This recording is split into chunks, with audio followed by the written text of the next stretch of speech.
Hey, what's up everybody? I gotta tell y'all something. AI is getting out of hand. Real talk. On Monday, February 2nd, 2026, Elon Musk announced that SpaceX had acquired xAI for $250 billion. Rumors about this merger have been floating around for a while, but now it's official. Combined, SpaceX and xAI are reportedly worth around $1.25 trillion, making SpaceX by far the most valuable company in the world. And all of this is happening just as they're gearing up to go public in what will probably be the largest IPO in history. You gotta pay attention to the play here. When you see SpaceX acquiring a tech startup like xAI, it's usually to gain access to xAI advanced models and their talent. And I'm pretty sure SpaceX had other means of accessing AI by simply having a partnership, like with OpenAI, Anthropic, or even Google. But it's a lot different when you own that technology, because you get to dictate exactly what you want to do with that technology. Instead of having to okay it with the company that gave you access to their AI, why not just own the technology yourself? Do whatever you want with it. Recently, Elon has been increasingly vocal about wanting to build AI data centers in space, which on the surface sounds either like pure sci-fi fantasy or the worst combination of Silicon Valley buzzwords that you could ever string together. But the fact is, SpaceX is one of the most important companies in the world right now, and dozens of companies, Google, Nvidia, Blue Origin, are actively developing technology for this. By merging these companies together,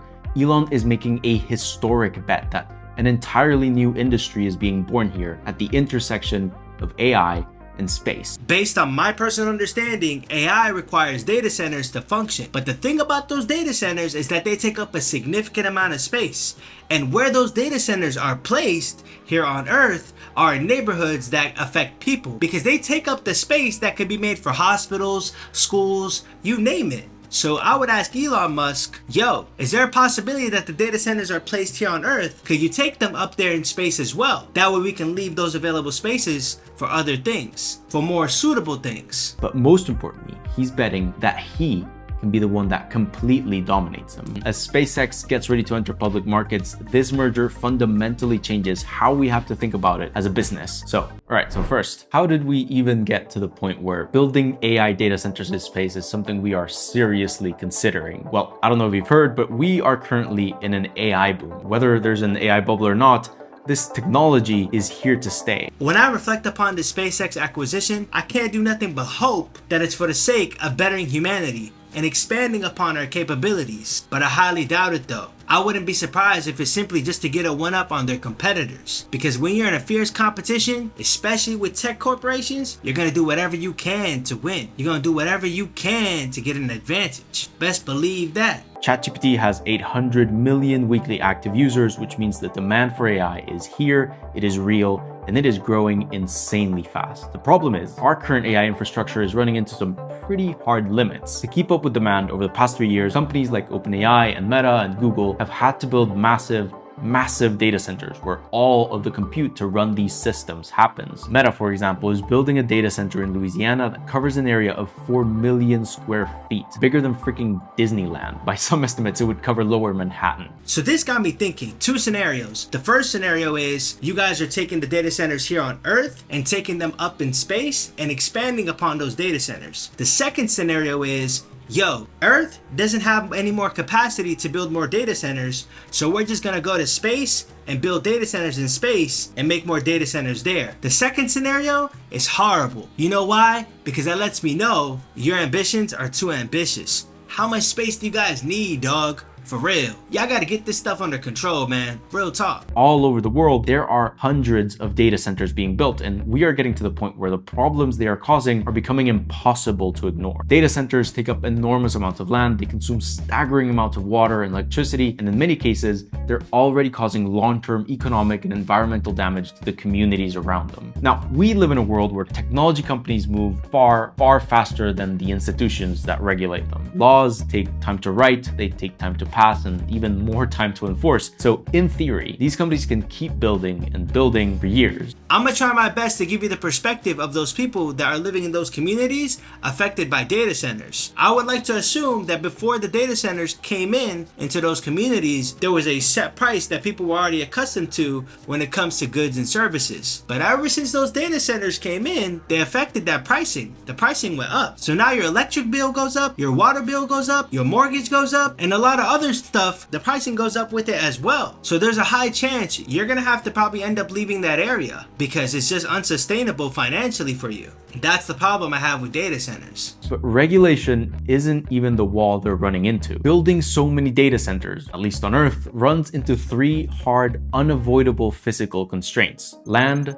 energy, and heat. Let's break them down. Land is relatively simple. These data centers can't be built just anywhere. Nobody really wants to have one in front of their house. But energy is where things start to get a little more complicated. Training GPT-3, a language model that is 2 generations old, took as much electricity as 120 average American households use every year. GPT-4 reportedly took 40 to 50 times as much energy as that. And you can imagine this trend continuing as these models get even larger. I have a hard time satiating my curiosity when it comes to matters that pertain to AI. And when I look at ChatGPT and I evaluate its electricity consumption, it's absurd. And I can't help but to question who's the one that covers those costs. And the reality is, the company probably pays the bare minimum. The one who closes the gap on those costs are probably me and you. And the sad part is, the benefit seems to be a one-way street. And that street seems to be headed towards the company, as opposed to us. Let's just be real, man. Let's just call it what it is. But what's worse is that in the long term, running these models is even more energy intensive. Goldman Sachs projects that by 2030, data centers could consume around 11% of the entire energy output of the United States. That's one industry, potentially eating up more than a tenth of the country's power supply 4 years from now. And the American power grid is already strained enough as it is. And now, as for heat, that's where things get really concerning. The chips inside these data centers run on electricity, right? So when they do work, they get hot, really hot. And to cool them down, you need water. Basically what you do is you pump water through the building, it absorbs all the heat from the servers, and then you spray it into the air where it evaporates and carries the heat away. Would you be okay if the same water you use every single day had to be shared with giant AI data centers? Probably not. The part that got me thinking is, we need water to drink, cook, grow food, take a shower, use the bathroom. If these data centers are using huge amounts of that same water, I can't help but wonder what happens in places where water is already limited. That's what messes with me. The fact that this is even something we have to think about. It's basically sweating, but for computers. On average, a single data center could evaporate up to 2 million liters of water every single day, almost an Olympic-sized swimming pool. Globally, data centers consume 560 billion liters per year, and by 2030, that's expected to hit 1.2 trillion. That's more like 480,000 Olympic swimming pools. Dang, that's a lot of water consumption. I would love to talk about the effects of water evaporating in the air, but the reality is, there's no effects. It's not like basically driving a car and your exhaust is exuding a lot of gas and it comes in the air and it affects the environment. Here they're using water to cool down their data centers. At least that's the positive, right? So you've got 3 hard limits on building data centers here: land, energy, and water. Resources that are not infinite and that are desperately needed by the communities around them. At some point, you start to realize that Earth physically cannot sustain the amount of compute required to keep scaling AI, and no amount of optimizing or incremental improvements is going to change that. We can't just keep building more data centers here on Earth, which is how you end up with an idea that honestly sounds like it was taken from Star Wars. I think all this does is just further highlights the lack of regulation that comes from the government to these tech corporations. The laws are too slow. By the time they even make laws to regulate these tech corporations about the amount of space that they can use to make these data centers, it's already too late. I would like to believe that if there was actual limitations set on these tech corporations about the amount of data centers that they can make, we wouldn't be running into these type of problems. Do you know how big Earth is? You guys need to picture that. And you're telling me Earth is not enough to fulfill your endeavors? To allow you to have more data centers? That you need space? That's crazy, man. In November 2025, a Google and Nvidia-backed startup called StarCloud launched a refrigerator-sized satellite with a GPU that actually trained a working AI language model in space that people on Earth could actually use. And the thing managed its own power, cooling, and operations by itself for 3 weeks. Now, obviously, you can't exactly call that a data center. It was one satellite with one chip training a very small model. To do this at scale would require solving hundreds of immense engineering challenges, like how do you protect the chips from solar radiation? How do you deal with maintenance? How do you design radiators to dissipate the heat? How do you make your satellites as lightweight as possible without sacrificing compute? That's a lot of questions to consider.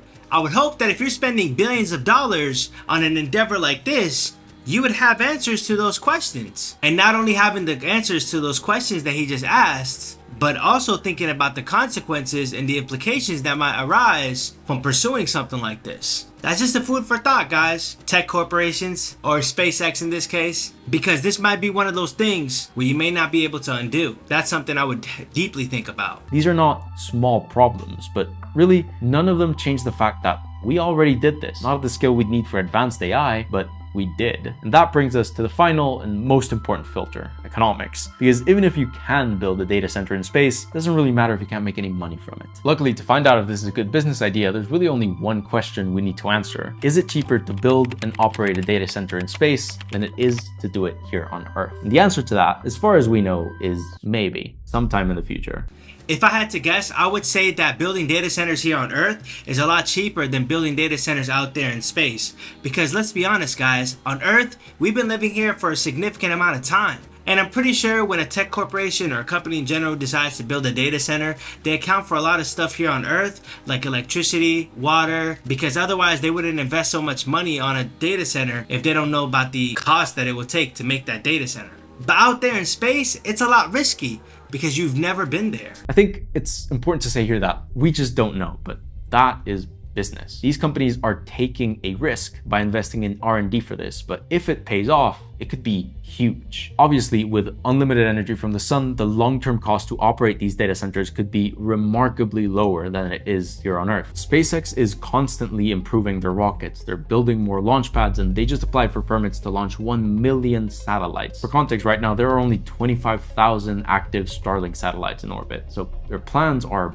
big. So obviously we can all agree that having more and more data centers built here on Earth is not something that we look forward to. Earth data centers get very hot and need big fans to cool them down, which means consuming a lot of electricity. Space is already super cold, so it saves power. Big solar panels will catch the sunlight. The sun will give them all the electricity that they need to run. So when you take a good look at it, you start realizing about the benefits that come with having data centers in space. And also the new ways and technology and stuff that they're gonna do to have those data centers up there in space. And maybe they can take on from those lessons and apply them here on Earth to prevent so much electricity consumption and water consumption to stop affecting us people. Now, we all know Elon can be a little optimistic when it comes to timeframes, but I mean, we've seen that this is possible. So if or when they actually manage to get costs down to where they need to be, this is going to happen. Of course, there are many challenges to be solved here. They are hard and they are serious. But the fact is, whether you think that building data centers in space is a good idea or not, hundreds of companies are already working on it. They have done their own calculus, which is probably a lot more sophisticated than mine, and the bottom line is, to them, this is a risk worth taking.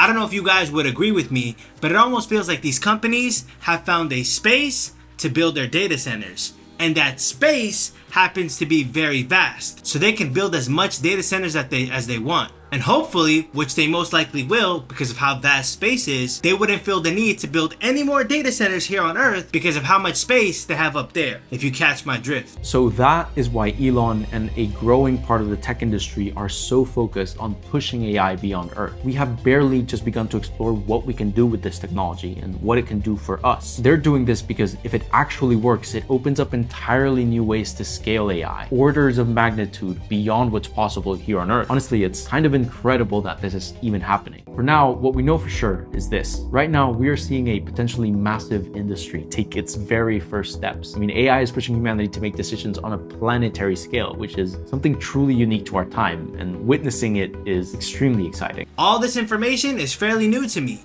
and the only thing exciting about this is that if it doesn't affect people down here on Earth. Because if a meteor hit Earth, that's very concerning. But if a meteor hits a different planet, we could all care less because it doesn't affect us. That's the same thing I have towards these data centers. Do whatever you want out there in space, as long as it doesn't come back to affect us. And that's all I gotta say. But what do you think about this whole plan that's about to go down? I'm curious to know what you think down in the comments below. But until then, peace and love. I'll see y'all next time.